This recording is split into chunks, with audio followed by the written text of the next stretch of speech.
আসসালামু আলাইকুম। সকলকে স্বাগত আমাদের মিশন ভার্সিটিতে।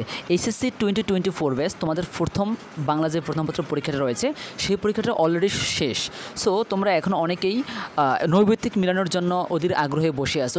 সেই ধারাবাহিকতায় আজকে আমরা কুমিল্লা বোর্ডের শিক্ষার্থীদের জন্য সমাধানটা নিয়ে এসেছি। সো আমরা এখন দেখব কুমিল্লা বোর্ডের গ সেটের সমাধান। তুমি যদি কুমিল্লা বোর্ডের স্টুডেন্ট হয়ে থাকো তাহলে তোমার যেই সেটই সমাধান পড়ুক না কেন, যেই সেটটাই পড়ুক না কেন, তুমি অবশ্যই ক সেট, খ সেট, গ সেট, গ সেট যেই সেটই পড়ুক তুমি মিলিয়ে নিতে পারো।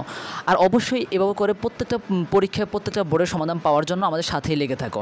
তো দেখো 1-এর 3, 2-এর 3, 3-এর 1, 4-এর 1, 5-এর 1, 6-এর 2, 7-এর 4, 8-এর 1, 9-এর 3, 10-এর 1, 11-এর 3, 12-এর 1, 13-এর 2, 14-এর 3, 15-এর 4, 16-এর 1, 17-এর 3, 18-এর 4, 19-এর 3, 20-এর 3, 21-এর 2, 22-এর 2, 23-এর 2, 24-এর 4, 25-এর 2, 26-এর 2, 27-এর 4, 28-এর 1, 29-এর 1, 30-এর 3। প্রত্যেকটা বোর্ডের সমাধান পাওয়ার জন্য আমাদের চ্যানেলটিকে সাবস্ক্রাইব করে রাখো এবং পাশে থাকা বেল আইকনটি প্রেস করে রাখো, যাতে করে প্রত্যেকটা ভিডিও আপলোডের সাথে সাথে সাজেশনগুলো আপলোডের সাথে সাথে তুমি নোটিফিকেশন পেয়ে যাও। আল্লাহ হাফেজ।